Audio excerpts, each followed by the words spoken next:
ঐতিহাসিক শরফুদ্দিন বোয়ালি কালন্দর মাঠে অনুষ্ঠিত দক্ষিণ বোগাবেলি মিনি ফুটবল টুর্নামেন্টের উপস্থিত স্নেহস্ফূর্ত সভাপতি এবং প্রধান অতিথি বৃহস্পতিবিন্দু খেলোয়াড়বিন্দু এবং অত্র এলাকার যুবক ভাইয়ের আসসালামু আলাইকুম রহমতুল্লাহ বারাকাতুহু।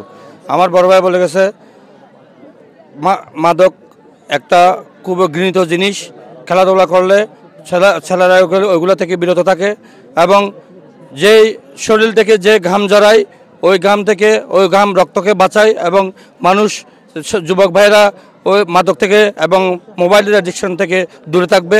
এবং আমি সর্বোপরি একটা কথা বলতে চাই যে যত খেলা বাড়বে, আমরা তখন খেলা দেখছিলাম এই দাঁড়িয়ে বাঁধা গোলশুট অনেক খেলা হইতো, এখন খেলা অনেক দূরে চলে গেছে।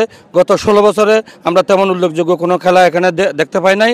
আমরা যারা এই খেলা আয়োজন করছে সবাইকে আমার উত্তর জেলার ব্যক্তিগত পক্ষ থেকে শুভেচ্ছা অভিনন্দন জানাচ্ছি এবং আগামীতে এই খেলা অব্যাহত থাকুক এই আশা ব্যক্ত করে আমি আমার ছোট্ট বক্তব্য শেষ করছি।